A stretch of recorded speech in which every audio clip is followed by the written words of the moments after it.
Alright, I got a slow day. I'm doing a maintenance in a building.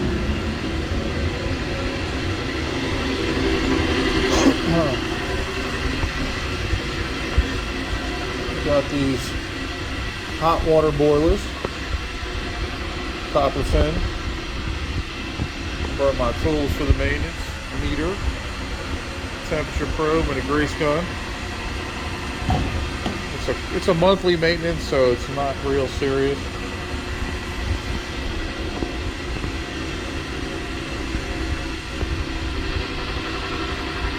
There's your boiler return pumps, return circulator pumps.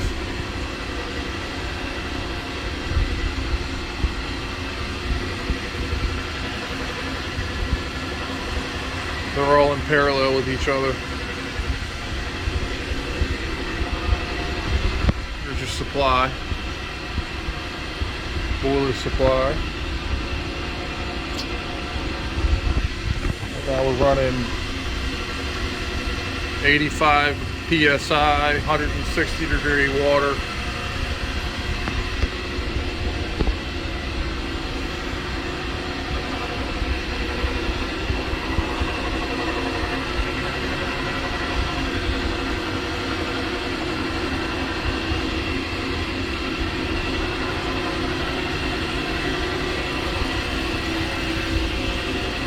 Here's your fresh air intake. I just changed these filters today. Here's your parametric damper for your draft control.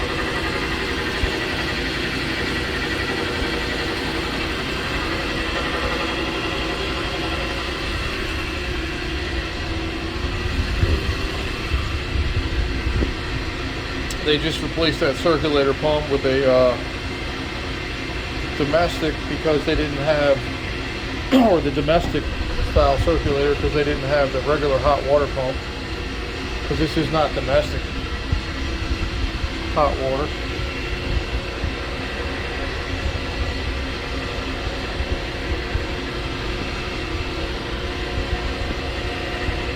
Sorry, there's 5 boilers in series. I already went through and took all my readings.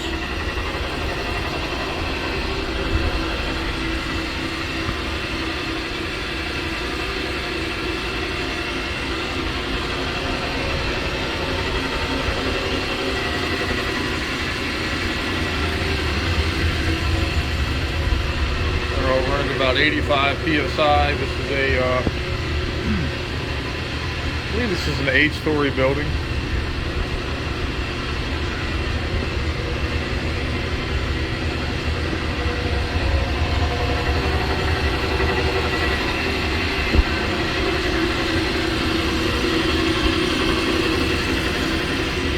That pump behind me doesn't sound too healthy.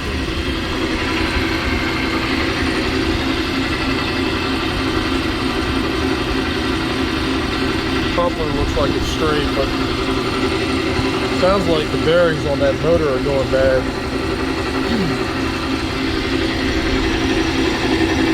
Something's rocking.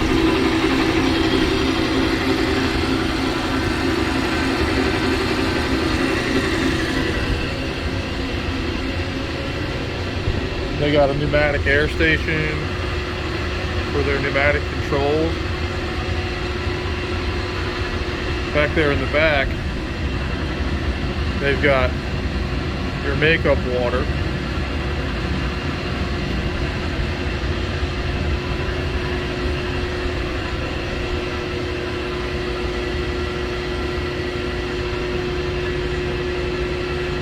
He's got pressure gauges on the makeup.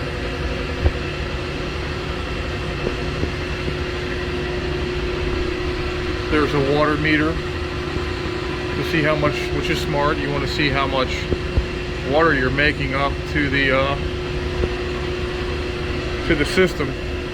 So what they have here is these makeup lines. They have one open. That is so smart. They have a cool. Okay, they have a cool makeup water pressure set point. and then a heating makeup water pressure set point. So you don't have to come and adjust the pressure for the building system for heating and cooling. And it's one of the neatest setups I've seen as far as just a very clean job compared to a lot of the boiler rooms I run into. But it comes over and there's your makeup water, ties right into the air separator, the top of the air separator to the system pump loop, the system return and supply loop. Because this is a 2-pipe system, so you have to valve over from heating to cooling.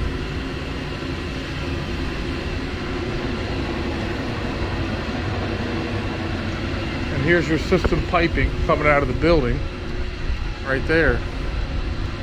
Return and supply coming out of this, coming into the building, supplying to the building and coming back down the return.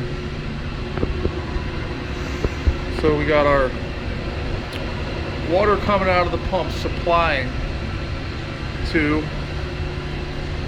our system, and these valves right here, you can shut these valves so they're closed in the summer for the heat, and then you open this valve right here to go down to the chill water. Open that valve, and then you're going to go through the return of the chiller and come back out the supply, because you're going to pump through the return of the chiller, coming out of the supply of the chiller. You're coming through the pump of the return, out of the supply of the chiller,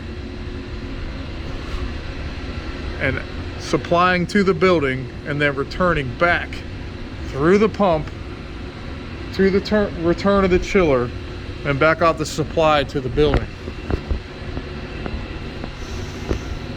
So in the wintertime, you can kind of come in here and remind yourself of how things work.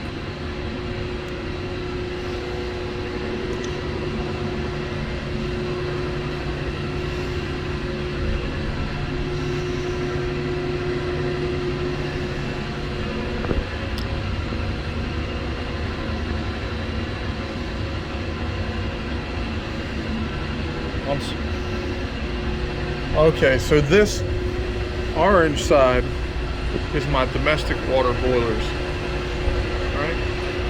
Which fill up my domestic water coming through these pipes right here, and fills up my domestic water storage tanks. It comes out of the domestic hot water storage tank, and then is controlled by, let's say it comes out at 160 degrees, which is usually set about 160 on the boilers. Comes out of the boilers at about 160 and hits that 3-way valve. That usually sends about 140 degree water to the building as a safety device, but they have it right here, I'm wrong, they have it set for 129. But I believe that you can't, by code, you can't go over 140 in this area. And this is a return circulator that grabs the water, goes all the way to the end of the return on the loop, and pulls it back through the system. That, and they're using the famous Honeywell T775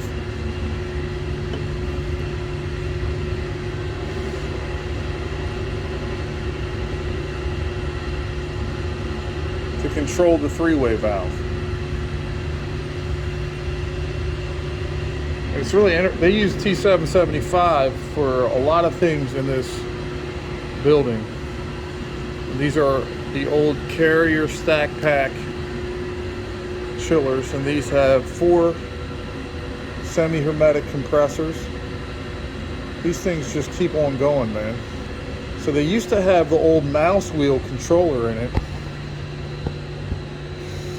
the mouse trap, they used to call it. And it used to have these relays that spun and engaged different points in the chiller. And now they rewired it off of a T775. I mean, these controls can be used, I would like to call it as like a secondary controller for so many things. Another example of it is right here. They're using the T775. This is the city water booster pumps. And they've tied a pressure transducer into the T775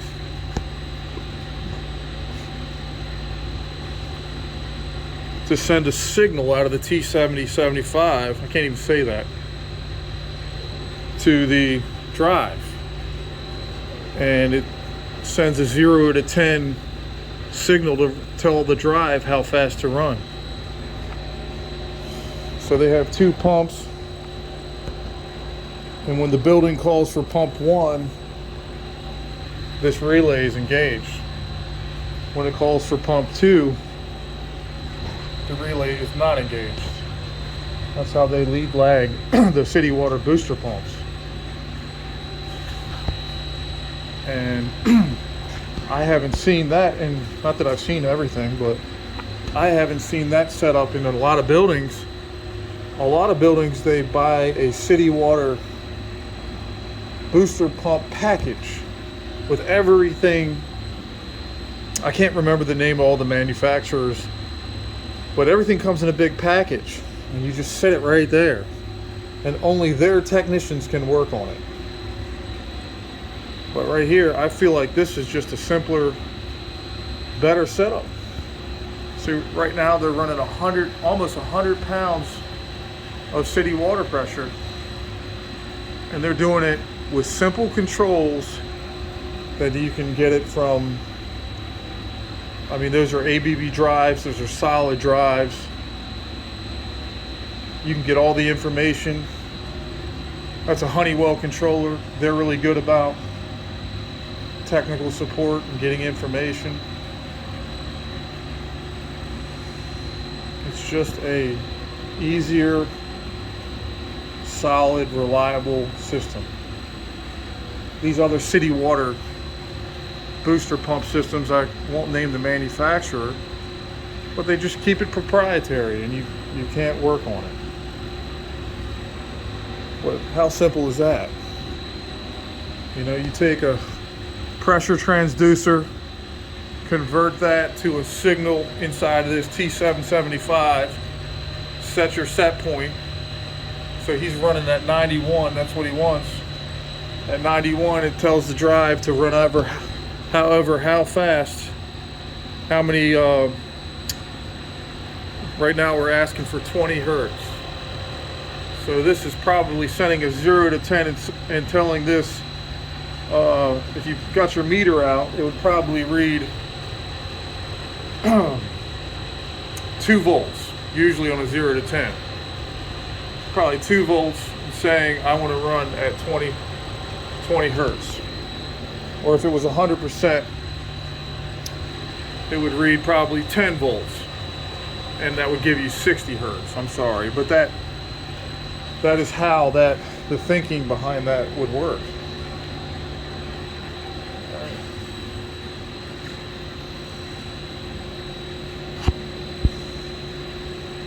This is just this isn't the cleanest mechanical room, but it's well thought out, simple.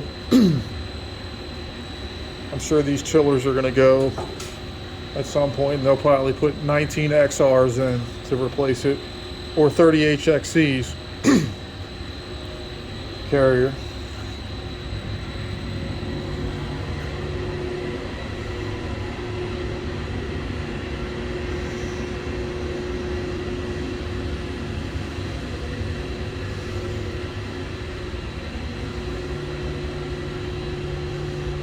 Direct expansion evaporator coil. DX. It's not a centrifugal by any means. It's just a simple setup. Now these carriers, they do have a lot of problems with leaks, but they're old, man. If they're green, they're gonna leak. Yeah.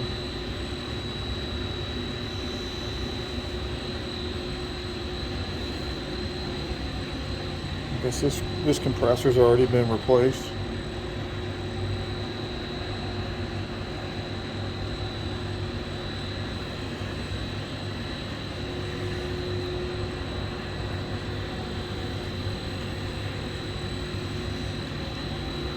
These gauges, which is nice, it shows your suction and discharge pressures without even putting gauges on it, even in the old times. See what they got behind the scenes here. Again, the T775 controllers.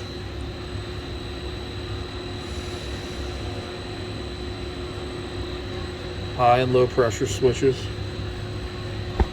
Relays to bring on the compressors.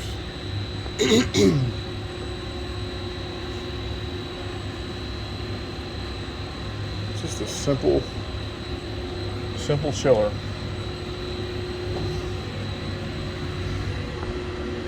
Something really cool about it though. I'm not sure. Is that I think that's an electrical. I'm not sure what that is. I don't know. Something I'll have to find out.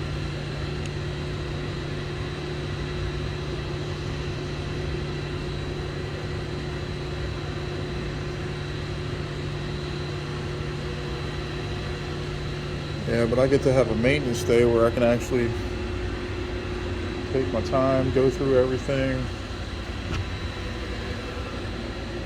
I like days like this.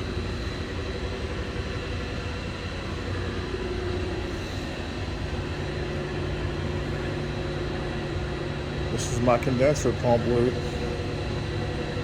Right here. Comes back around. Dumps in the back of the condenser, the gray line right here.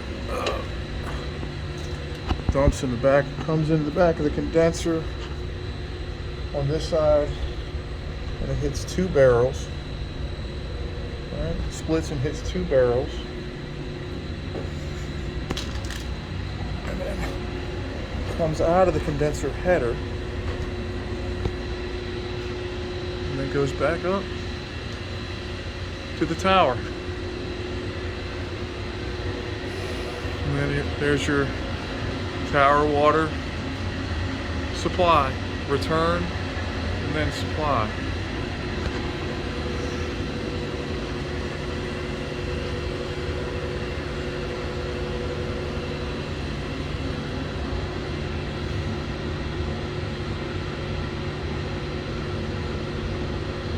I think this is a blowdown. That's nice. You can just blow it right down. Take this, open it up, blow down the debris right down into the drain. Or you can drain your tower right there. It's just very, very good setup here.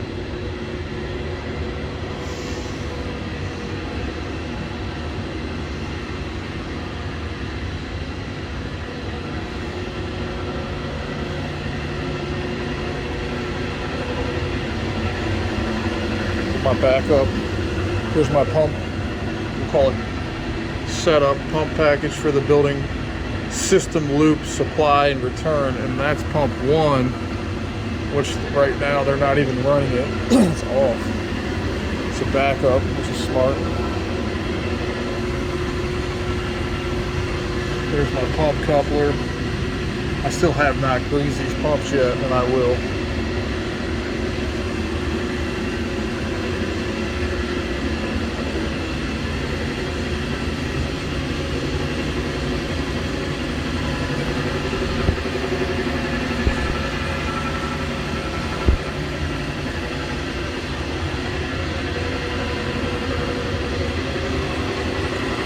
Pump number 2 right here. And that's what we're running right now. Pump 2 on the system water loop. It's run off of a starter. And so they haven't switched those over to VFDs or variable frequency drives.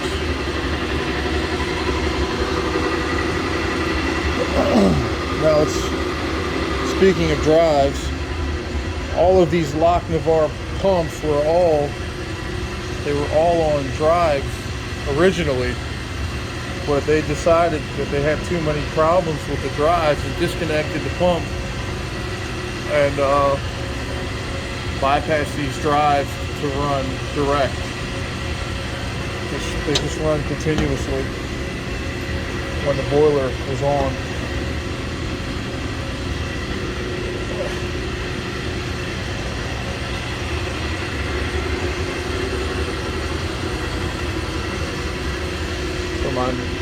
There's my pneumatic air dryer for the building pneumatic controls.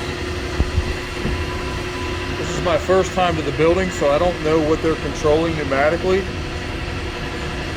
There's my air compressors. They have a backup and a standard, or a primary and a backup. There's the dryer. That's all this is in here is. Thought it was pretty cool.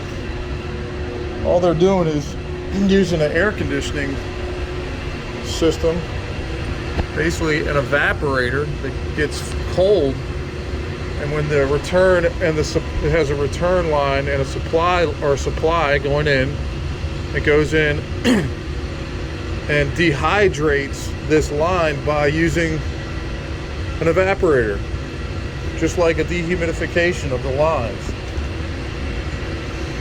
They use the same basic principles for everything. So that the air that is filled with enthalpy or moisture goes in through the evaporator and condenses all of the moisture, and the moisture shoots out the bottom of the drain on this thing, wherever that is. Don't know where the drain is on this right now, and it releases the moisture just like you would pull moisture out of a house. Keeps the air dry so the air doesn't go back to the controls wet. It's got a pneumatic air filter. A pneumatic, you can set your pressure regulator. Usually it's around 12 to 18 psi. But what are we at? Right now we're not even using it. So they might have disabled this setup, because it might be disabled. I don't know, I'll have to figure that out.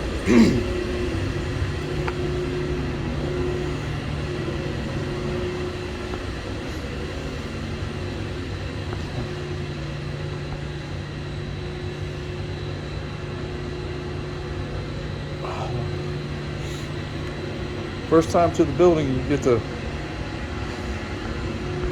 look at everything. Here's the cooling tower control panel / starter. Yes, they got. If I ever come back for the maintenance here, I'll probably figure this out. Yeah, that's the starter for the cooling tower.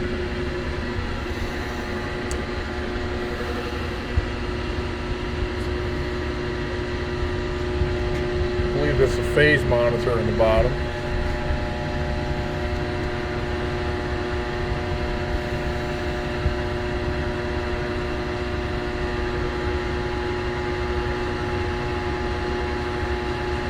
Oh, this has a starter and I believe one side is a starter and a bypass.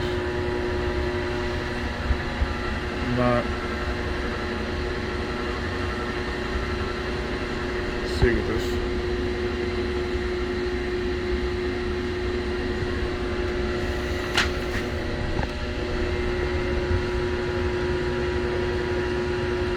Oh, this is a Y Delta starter. And so one side starts it in Y, so it's a 2-speed tower motor. One side starts in Y and the other side starts in the delta. Wow, that's why I had to look at this for a second. I mean, there's some age on this. This type of technology is not that prevalent anymore. I just don't get to work on it often, you know. It's good to know this stuff though. When you're going into a building to investigate, that's what I'm doing, trying to figure out what if I have to ever run a service call here, I'll know the building within, hopefully well enough within the first try. Hopefully.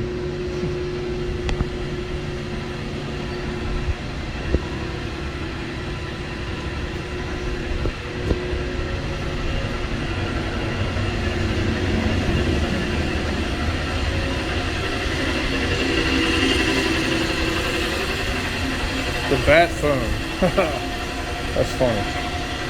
The bat phone. I gotta see what's in here.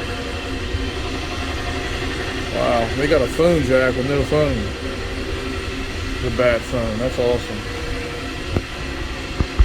That's fire suppression or fire pump.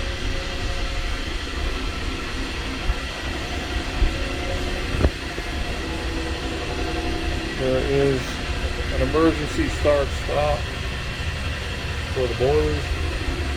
So if you ever come to a boiler and you don't know why it's running, it took me like 3 hours one time on a boiler service call, and the boiler had power to it, and I didn't check that mushroom switch right there, which is now code on all boiler rooms. And I called the boiler guy and I felt like an idiot because I didn't know to check that switch, and that was the problem. 3 hours. Couldn't figure it out.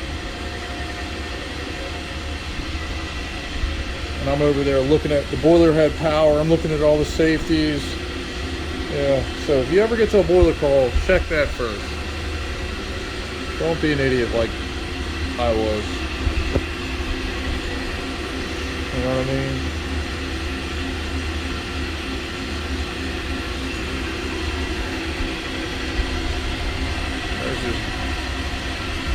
There's the sewer drain. There's something really. They got an old, the way they used to hang their tools on the wall over here. They don't even use it. They got one wrench, man. One wrench. It's not even the right size, I bet. Because that doesn't look like 1.25 inches. It hangs on. Yeah, it's not. It's a 1-inch wrench on the 1.25 inch hanger. It's awesome. That's about how my truck looks.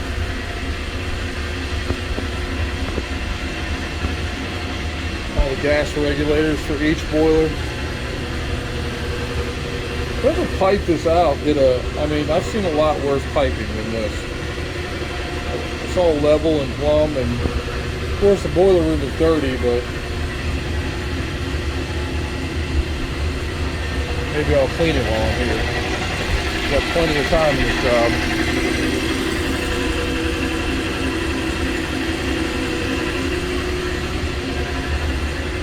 That's all about to pop off and explode.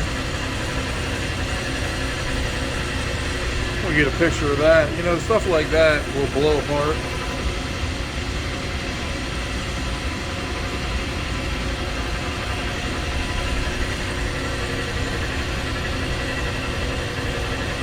You know, in my maintenances, they give me like a checklist. And when I first started, it would take me so long to go through the checklist in my phone and do a good job on paper that I never really did the inspection like I'm doing right now. And now that I've been to this with this company for a few years, I can actually take time and inspect, look around, be curious, all that.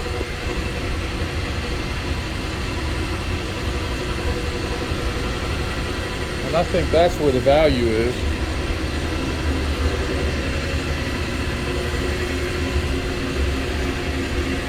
I don't feel like we're here just to take readings. you know.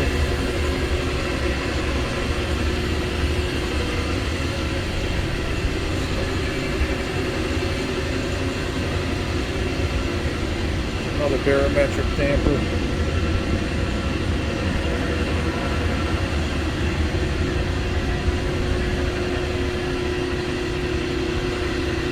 I took a picture of that so I can put it on my report. You know, like, don't wait till your building blows apart. There's another leak over here about to happen on the domestic hot water. That someone who didn't really do a good job cleaning up their flux. Cleaning up and fluxing, right? I mean, honestly, that's not a good solder job. Not that I could have probably done any better, man. That's 2.5 inch.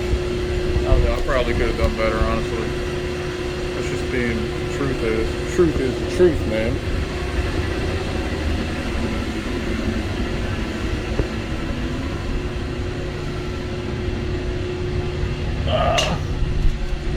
There's another leak right there.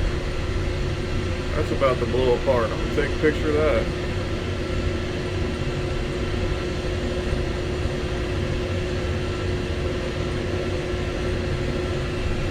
Oh, I don't have any more pictures left in my phone, and so I'll get that later. I'll clear that out. It's amazing how fast these iPhones with all these gigabytes store up with storage. Look at that. I mean, you think that's not going to break off at some point? Probably every bit of that piping under there is all getting ready for this big event. The big event, a nice big water leak explosion.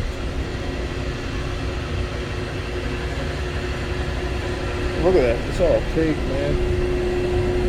Look at that crap. It's growing some kind of creature.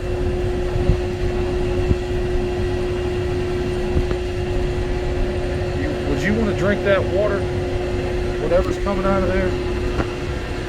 Maybe they need to purify their water. Wow. Well, I'm not a water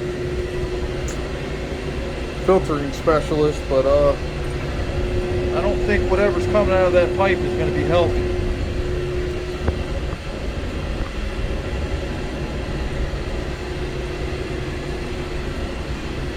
There's the domestic hot water.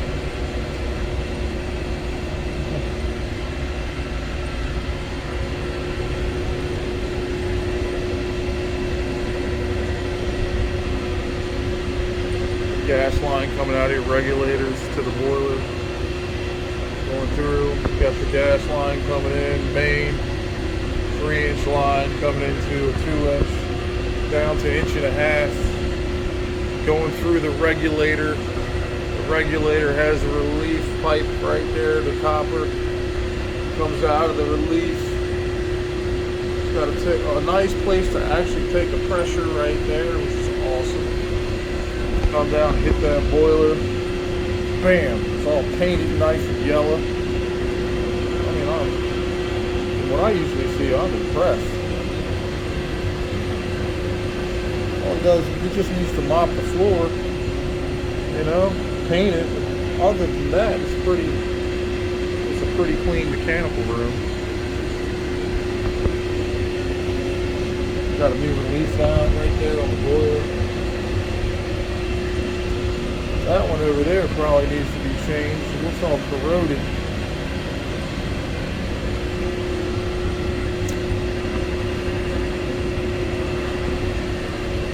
By the way, how do you properly check a relief valve? You pop it open? There's always all kinds of opinions on it.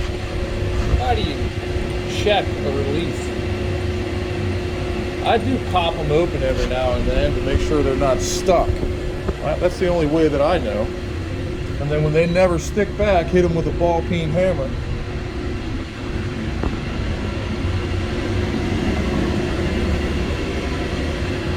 Let's check the rest of them. Look at this. Another relief valve. That's brand new too.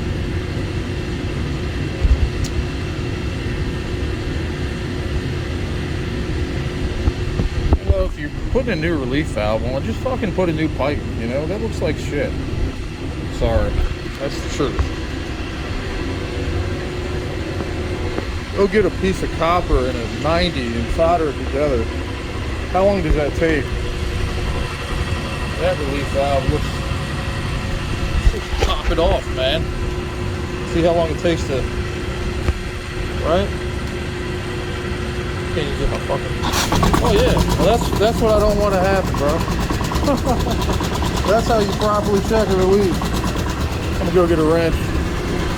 It's gonna be an exciting day.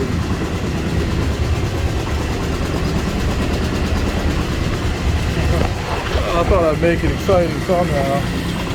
Look at that bullshit. That's not gonna reset.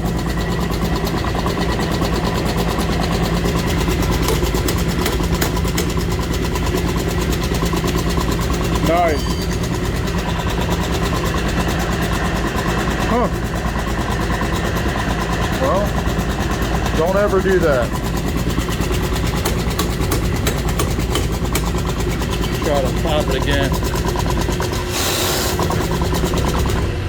Oh, you gotta. Was that exciting or what? So that is how you do it, buddy. This is why people don't actually check relief valves. That was funny though. Hey man.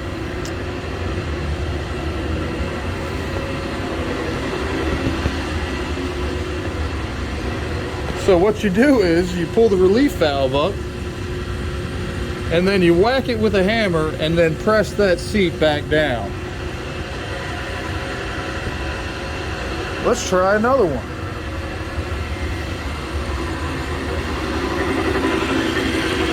I wonder how much water I lost.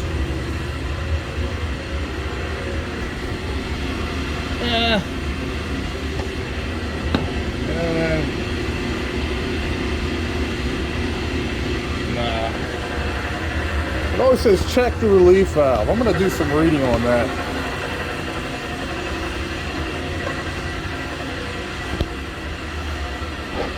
See what happens when you're bored, you create service calls.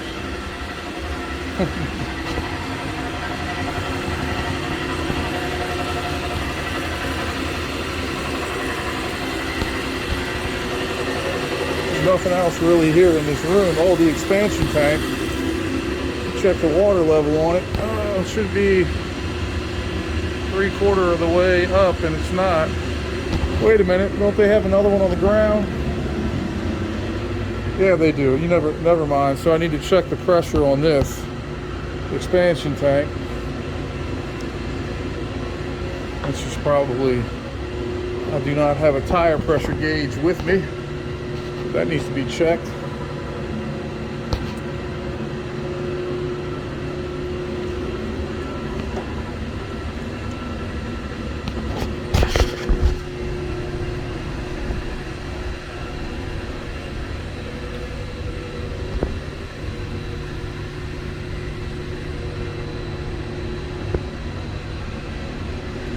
That's pretty much how you do a monthly inspection.